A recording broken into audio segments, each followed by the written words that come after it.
कहीं कोई शुद्धता नहीं, जानवरपन स्वभाव में बैठा हुआ है। क्यों डालोगे व्यर्थ में पेट में, क्यों व्यर्थ में डालोगे? तुमको कोई कुश्ती लड़ना है क्या? जाके परिणाम होगा कि आपके हृदय में आने लगेगा, मुझे नहीं चाहिए भोग, मुझे नहीं चाहिए संसार का सुख, मुझे प्रभु चाहिए, मैं सत्य से चलना चाहता हूं, मैं धर्म से चलना चाहता हूं। जीव अपने वास्तविक लक्ष्य से भ्रष्ट हो जाता है जब बाहरी आडंबर करके दूसरों को रिझाने की चेष्टा करने लगता है। संग से आपके अंदर भोग वासना बढ़ेगी, संग से आपके अंदर संसार प्रीता बढ़ेगी। ज्ञान सबको है, लेकिन अपने ज्ञान का प्रयोग करने की सामर्थ्य नहीं है। अगर ये साधन बन गया तो प्रेम बहुत जल्दी प्रकाशित हो जाएगा। पहला, अहित, असत्य, व्यर्थ, कटु, निंदायुत, उद्वेग वचन का त्याग, लीला भगवन नाम गुणों का गान करे नित सह अनुराग। सबसे पहला, वाणी से भयंकर अपराध बन जाते हैं। घोर नरकों की प्राप्ति वाणी के अपराध से होती है। सबसे ज्यादा अपराध वाणी से बनता है। साधक को वाणी पर बहुत संयम रखना चाहिए। पहला साधन बताया अहित। अगर वाणी से ऐसा बोला कि किसी का अहित अमंगल हो, नहीं। असत्य, झूठ नहीं बोलना। देखो, यदि प्रेम प्राप्त करना है तो किसी का अहित हो ऐसा नहीं बोलना, और असत्य, झूठ नहीं बोलना। क्यों झूठ बोले? हम भगवत मार्ग के पति क्यों झूठ बोले? क्या लाभ मिल जाता है झूठ बोलने से? पर एक स्वभाव बन गया, झूठे ही लेना, झूठे ही देना, झूठे ही भोजन, झूठ चबेना। आओ, कहां से आ रहे हो? प्रसाद नहीं पाया है। जब नहीं पाया है तो स्पष्ट बोल दो, नहीं, पाने की इच्छा नहीं, अभी नहीं पाएंगे। पाया है, क्यों झूठ बोले? हर बात में झूठ नहीं, सत्य बोलना सीखो। यदि भगवत मार्ग में चलना चाहते हो, प्रेम प्राप्त करना चाहते हो, तो हमारे प्रभु सत्य नारायण है, सच्चिदानंद है, सत्य व्रतम, सत्य स्वरूप है वो। इसलिए वाणी से हमारी प्रार्थना है, हर साधक से झूठ बोलने का अभ्यास छोड़िए। जो भी होना होगा, हमसे गलती हुई, हमको दंड दे दो। कितना दंड दोगे? मृत्यु से बढ़कर कोई दंड नहीं। हम मृत्यु को स्वीकार किए हुए भगवत मार्ग के पथिक है। हम झूठ क्यों बोले? झूठ नहीं बोलना, कपट भरे वचन नहीं बोलना, अहित, कटु, कड़ुए शब्द, परुख वचन, निंदायुक्त, किसी की निंदा नहीं, उद्वेग, बोला सामने वाले का हृदय जलने लगा, ऐसे वचन का त्याग करना है। पहला प्रेम प्राप्ति के लिए यह नियम है। वाणी एक अमोल है, जो कोई बोले जान, हे तराजू तौल के तब मुख बाहर आन। सहसा मत बोलो, पहले वाणी को तौलो हृदय में विवेक के तराजू पर, ये जाकर दूसरे का हित मंगल करेगी कि नहीं करेगी। अगर हमारी वाणी पवित्र नहीं है तो हम उपासना के पहले ही सोपान पर फेल हो गए।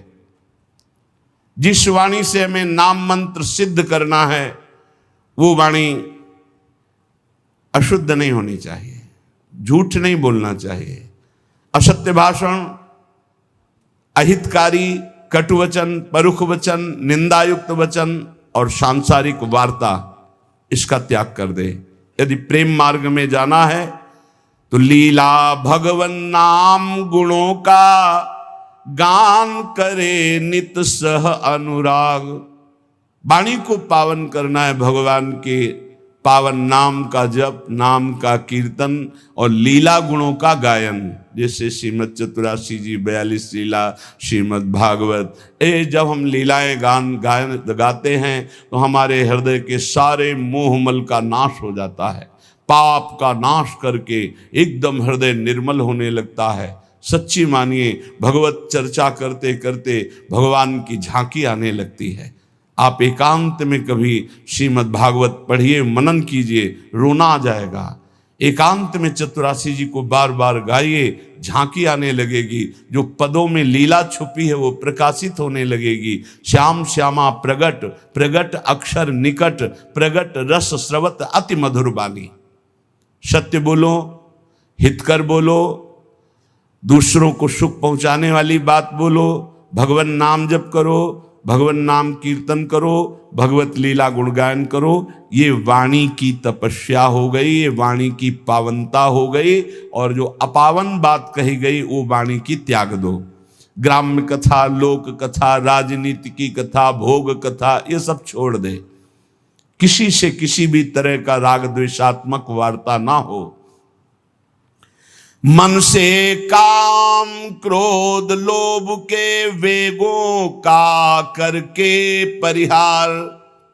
वाणी पहला। अब दूसरा कह रहे हैं कि मन, बड़ा योगदान है साधना में मन का।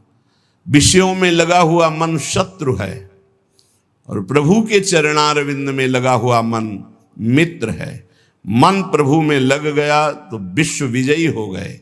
जिसका मन सावई मनः कृष्ण पदारविंदयो, प्रिया प्रीतम के चरणारविंद में जा रहा है मन स्वाभाविक। बहुत बहुत धन्यवाद। अनंत जन्मों की उसकी सुकृत फलीभूत हो गए, साधना फलीभूत हो गई कि जो विषयाकार मन था वो भगवदाकार हो गया। जो विषयों का अवलंबन लिए था वो नाम रूप लीला का अवलंबन लेकर प्रेम में डूबने लगा। मन से हमारी वृत्तियां काम की उत्पन्न होती हैं। काम में बाधा पड़े तो क्रोध आ जाती, पूर्ति हो तो लोभ हो जाता है। नाना प्रकार के दोष उत्पन्न होते हैं काम से। ये मन सदैव काम कामना वासना इसी में भ्रमण करता रहता है। काम कामना वासना मनते कर अति दूर, अति दूर इनका प्रवेश भी ना हो हमारे मन में। इन वेगों का परिहार कर दे तो कैसे? जब निरंतर अंदर नाम चलाया जाता है ध्यान सहित। ध्यान दीजिए, वाणी को पवित्र करने का उपाय बताया गया। वाणी को अपवित्र कैसे किया जाता है वो बातें बताई गई, उनका त्याग कर दे। अब मन सबसे ज्यादा काम भोग का चिंतन करता है। उसकी कामना ही प्रधान वो वृत्ति है जो हमें संसार में फंसाती है। कामना की पूर्ति में लोभ होता है और भोगे, और कामना की अपूर्ति से बाधा पड़ने पर क्रोध होता है। बड़े बड़े चाहे कोई भी हो, क्रोध आते ही मूढ़ता छा जाती है। मूढ़ता छाते ही स्मृति नष्ट हो जाती है। स्मृति नष्ट होते ही बुद्धि भ्रष्ट हो जाती है। बुद्धि भ्रष्ट होना ही सर्वनाश कहा गया है। ध्यायतो विषयान पुंसा संगास्तेषु उपजायते, संगात संजायते कामा, कामात् क्रोधो भिजायते, क्रोधात् भवति सम्मोहा, सम्मोहा स्मृति विभ्रमा, स्मृति भ्रंशात् बुद्धिनाशो, बुद्धिनाशात् प्रणश्यति, सर्वनाश हो जाता है। इसलिए विषयों का ध्यान ही ना हो पावे, विषयों का चिंतन ही ना हो पावे तो कैसे? अंदर ध्यान सहित नाम जप करो। यदि रूप का ध्यान हो रहा है तो ठीक है, नहीं तो नाम का ही ध्यान करो। जो नाम जप कर रहे हो उसी का ध्यान करो। राधा बार बार ध्यान करते हुए नाम जप करो। लीला भगवत गुण नामों का करे नित्य चिंतन अविकार। अविकार स्थिति प्राप्त करने के लिए, हृदय रूपी गुफा के अंधकार को दूर करने के लिए नाम का, प्रभु के रूप का, प्रभु की लीलाओं का चिंतन करें। जैसे हम जिह्वा से लीलाओं का गुणगान करते हैं, नाम कीर्तन करते हैं, वाचिक नाम जप करते हैं या उपांश नाम जप करते हैं, तो ये वाणी की पवित्रता हुई, मंगल है। पर हृदय रूपी गुफा में जो काम क्रोध चोर छुपे हुए हैं, इनको हटाने की अभी सामर्थ्य नहीं। इनको हटाने के लिए उतरना पड़ेगा गुफा में, नाम को उतारना पड़ेगा हृदय रूपी गुफा में।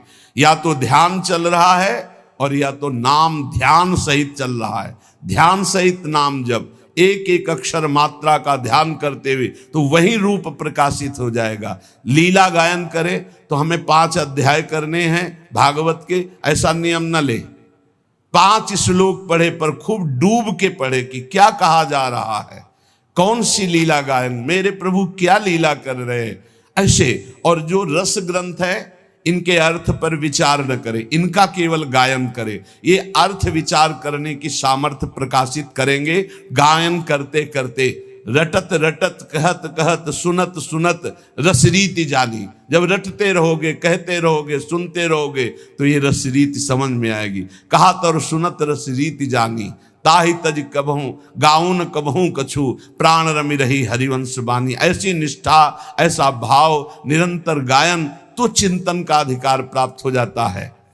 जब मन से नाम का चिंतन, रूप का चिंतन होता है तो ये काम क्रोध लोभ मोह मद मत्सर्य अंधकार में ही टिकते हैं। नाम का प्रकाश होते ही ये सब भाग जाते हैं। परम प्रकाश रात दिन बना रहता है नाम का। ऐसा सुंदर सुख है नाम का, वो कैसे वाणी में सामर्थ्य नहीं कि वर्णन किया जा सके।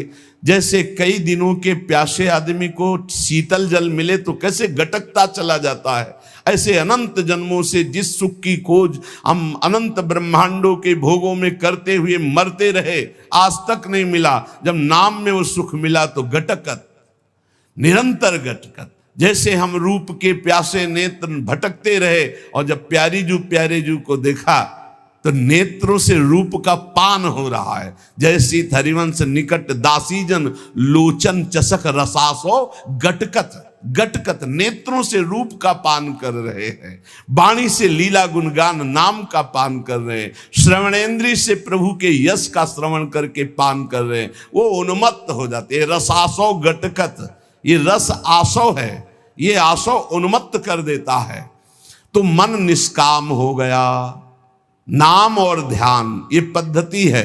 देखो छाणिदय माननी मान मन धरिबो वाले पद में आओ तो देखो कैसे प्रभु पद्धति बता रहे। जपत हरि विवश तब नाम प्रतिपद विमल और मनसि तब ध्यान ते निमिष नहीं टरिबो। एक साथ दोनों बात।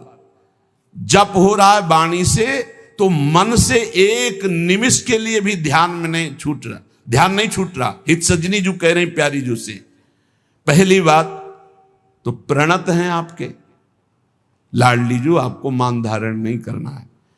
प्रणत सुंदर सुघर प्राण वल्लभ नवल बचन आधीन सोईतो कत करिबो। और स्थिति जपत हरि विवश तव नाम प्रतिपद विमल मनसि तव ध्यान ते निमिष नहीं टरिबो। और इधर हनुमान जी महाराज श्री जानकी जी की स्थिति वर्णन कर रहे हैं। अशोक वाटिका में बैठे, नाम पाहरू दिवस निशि ध्यान तुम्हार कपाट, लोचन निज पद जंत्रित जाहि प्राण के ही बाट। आप कैसे समझोगे जानकी जी की स्थिति को प्रभु?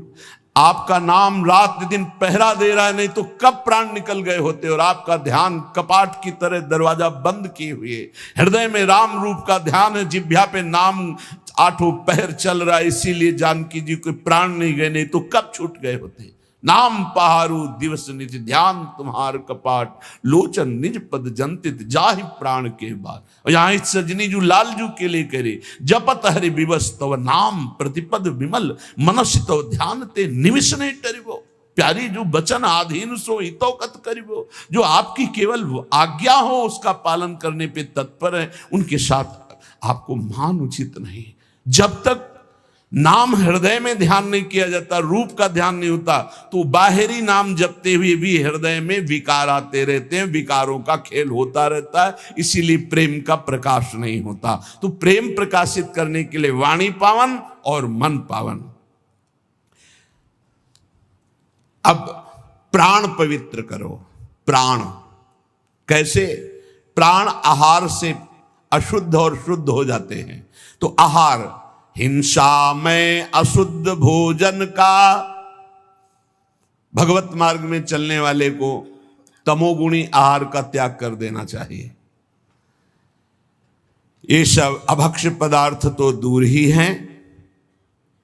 प्याज लहसुन में कोई हिंसात्मक दोष नहीं, पर घोर तमोगुण प्रकट करता है, इसलिए इसका त्याग किया गया है।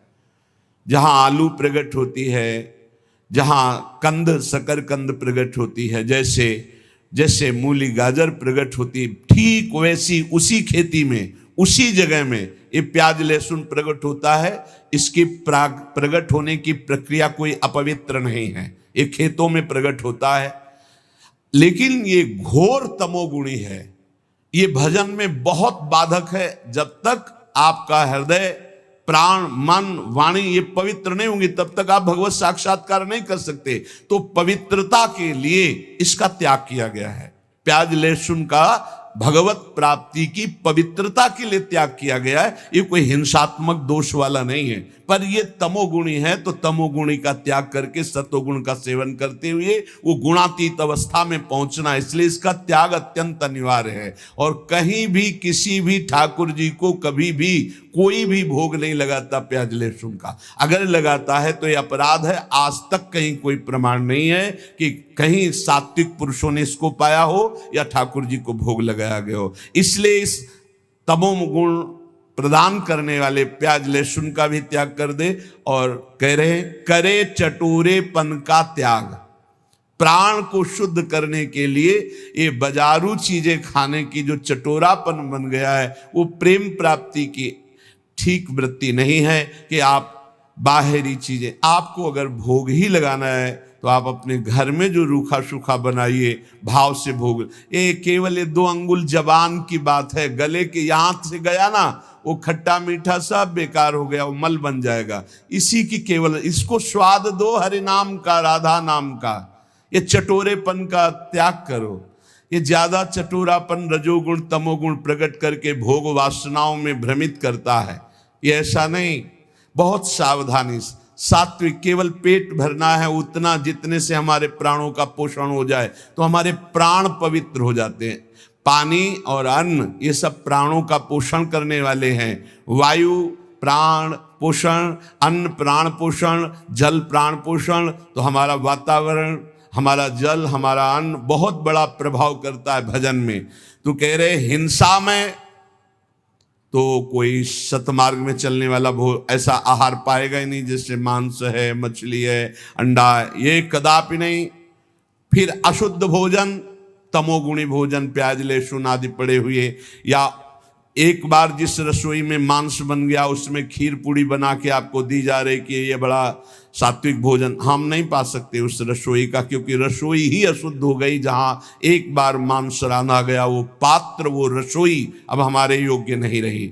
अशुद्ध भोजन का और करे चटोरेपन का त्याग। ये देखो शीशा के अंदर सामग्री बहुत अच्छी सुंदर दिखाई दे रही, लेकिन जब बनाई गई है तो बनाने की प्रक्रिया और बनाने वाले का भाव, बनाने वाले की शुद्धता, कहीं कोई शुद्धता नहीं, जानवरपन स्वभाव में बैठा हुआ है।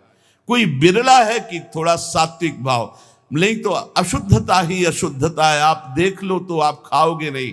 पर वो आज का समय हो गया है कि केवल बुद्धि, रसेंद्री, जनेन्द्री के भोगों में तृप्ति का अनुभव करने वाली, इसलिए पवित्रता का तो निर्णय ही नहीं कर सकती। सादा शुद्ध सुभोजन सात्विक करे स्वाद का तज कर राग। सादा भोजन हो, सात्विक हो, और वो प्रभु को अर्पित किया हुआ प्रसाद हो, और अल्पाहार हो, अधिक भोजन नहीं। क्यों डालोगे व्यर्थ में पेट में? क्यों व्यर्थ में डालोगे? तुमको कोई कुश्ती लड़ना है क्या जाके? अरे तुम्हें काम क्रोधादि को पछाड़ना है तो उनके लिए अल्पाहार। इतना अल्प ना हो कि भोजन का चिंतन हो, और इतना ज्यादा ना हो कि पेट में वजन नजर आवे। सात्विक, कम स्वाद वाला और भगवत प्रसाद अर्पित किया हुआ भोजन, इससे आपका प्रेम मार्ग पुष्ट होगा, प्राण पवित्र होंगे। अब तन, पहले वचन, फिर मन, फिर प्राण, और अब तन। तन की पवित्रता अत्यंत अनिवार्य है। शौचाचार का ज्ञान जिनको नहीं है उनकी भजन वृत्ति नहीं चलेगी। आप देख लीजिए, लघु शंका जाइए, बहुत सावधानी से लघु शंका होकर जलेंद्री का प्रक्षालन करके हाथ को 1-2 बार तो रज जरूर लगाओ। भले तुम आप साबुन आदि लगाते हो तो रज जरूर, रज के बिना पवित्रता नहीं मानी जाती। और फिर आचमन करे, 3 बार आचमन करे, फिर मंत्र जपना शुरू करे, कभी खाली ना रहे। तो जब लघु शंका जाए तब जल का प्रयोग जरूर करे। शौच जाए तो उतने ही वस्त्र पहन कर जाए जितने प्रक्षालन धो सको, और पवित्र वस्त्र धारण करो। सादे वस्त्र आचरण सीधे, जीवन आडंबर से हीन, आवश्यकता अभाव विरहित, सदा दीन सेवा में लीन। सादे वस्त्र, शौचाचार का पूर्ण ज्ञान, आचरण बहुत पवित्र आचरण, सरल सीधा स्वभाव, पवित्र आचरण, आडंबर से हीन, कोई भी बनावटी पना नहीं होना चाहिए। ऊपर वर्णन आया कि कोई इस प्रेम मार्ग का पथिक आडंबर न करे। आडंबर सखी भाव या गोपी भाव का नाटक न करे, दिखावा न करे कि वो इधर उधर श्रृंगार करके हम अपने को जनाए कि हम गोपी हैं या सहचरी। आडंबर है। गोपी या सहचरी देह भाव छूट जाने पर प्राप्त होता है। ये देहातीत भाव है, देह का श्रृंगार गोपी नहीं है, ये देह का श्रृंगार सहचरी नहीं है। बनिता पुरुष भाव मिट जाए, सेवे ललितादिक के भाई, देह शुद्धि का विस्मरण हो। बता रहे हैं ना, पूर्व की स्मृति ना भविष्य का कोई, बीते हुए ना भूत की स्मृति ना भविष्य की स्मृति, वर्तमान में भी मैं स्मरण कर रहा हूं, ऐसी स्मृति नहीं, केवल अखंड स्मृति। ये बाहरी आडंबर नहीं होना चाहिए। मना किया है ऊपर, जीव अपने वास्तविक लक्ष्य से भ्रष्ट हो जाता है जब बाहरी आडंबर करके दूसरों को रिझाने की चेष्टा करने लगता है। इष्ट को रिझाने के लिए देह भाव विस्मृत होना है, देह को सजाना नहीं है। सादा शुद्ध सुभोजन सात्विक, करे स्वाद का तज कर राग। बहुत सात्विक भोजन, वैसे ही सात्विक वस्त्र। आडंबर से हीन चरित्रवान उपासक, आवश्यकता अभाव विरहित। जैसे मुझे प्रभु रख रहे, मैं राजी हूं, मुझे कोई आवश्यकता नहीं, न परिस्थिति बदलने की न स्थिति बदलने की।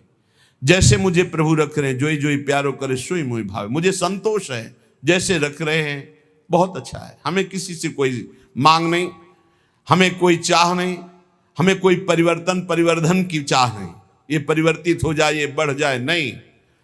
और रात दिन तन को सेवा में लीन। सेवा से बहुत जल्दी पवित्र होता है शरीर। माता पिता की सेवा, बूढ़ों की सेवा, रोगी की सेवा, पशु पक्षियों की सेवा, किसी की सेवा, भगवान की सेवा, संत सेवा, गौ सेवा, किसी की भी भगवत भाव से सेवा की जाए तो शरीर बहुत जल्दी पवित्र होता है। शौचाचार का ज्ञान, पवित्र वस्त्र, आडंबरहीन दिखावाहीन जीवन, कोई आवश्यकता नहीं, जैसे प्रभु रख रहे हैं उसी में राजी, और दीन भाव से सेवा। विषयी संसारी लोगों का संग छोड़ सेवे सत्संग। जिनके साथ बैठने से, जिनके व्यवहार से हमारे अंदर निष्कामता आवे, नहीं चाहिए मुझे भोग, नहीं चाहिए मुझे संसार का सुख। परिणाम देखा जाता है, परिणाम। भगवत प्रेमी महात्माओं का संग का परिणाम क्या होता है? खाओ पियो हंसो खेलो बैठो, पर उसका परिणाम होगा कि आपके हृदय में आने लगेगा, मुझे नहीं चाहिए भोग, मुझे नहीं चाहिए संसार का सुख, मुझे प्रभु चाहिए। मैं सत्य से चलना चाहता हूं, मैं धर्म से चलना चाहता हूं, मैं जितेंद्रियता से चलना, ये आने लगेगा। ये संग का प्रभाव। और बहुत मीठी मीठी बनावटी बातें, बाहर दिखावा, आडंबर, तो संग से आपके अंदर भोग वासना बढ़ेगी, संग से आपके अंदर संसार प्रीता बढ़ेगी, संग से आपके अंदर वस्तु व्यक्ति स्थान का राग जागृत हो जाएगा। इसलिए कह रहे हैं, विषयी संसारी लोगों का संग छोड़ सेवे सत्संग। व्यर्थ अनर्थ कार्य सब इंद्री मन के तज कर रहे असंग। साधु संग करे, विषयी कुसंग का त्याग कर दे और व्यर्थ कार्य कभी न करे। कबहू काल वृथा नहीं जाई, एक क्षण भी व्यर्थ नहीं जाना चाहिए। नाम जब चल रहा है, गुण कीर्तन चल रहा है, सेवा चल रही है, साधु संग, भक्त चरित्र, भक्त नाम, अन्यथा हमारा समय व्यर्थ माना जाएगा। हम सेवा करें, किसी की भी सेवा का अवसर मिले, जगत में सबके हृदय में भगवान है, पर हमारा भगवत भाव हो और नाम जब चल रहा हो। व्यर्थ कार्य नहीं होने चाहिए। और अनर्थ, ये जितने पापाचरण हैं ये सब अनर्थ तुम्हारा नाश कर देंगे, तुम्हारी शांति का, तुम्हारे सुख का, तुम्हारे शरीर का, तुम्हारे विचारों का नाश कर देंगे। अनर्थकारी चेष्टाएं कभी ना करें। ये इंद्रियां शब्द स्पर्श रूप रस गंध के लिए भागती रहती, इनको रोको। इनको नाम बल से रोका जा सकता है। कल जैसे चर्चा कर रहे थे, ज्ञान सबको है, लेकिन अपने ज्ञान का प्रयोग करने की सामर्थ्य नहीं है। सामर्थ्य आती है नाम जप से।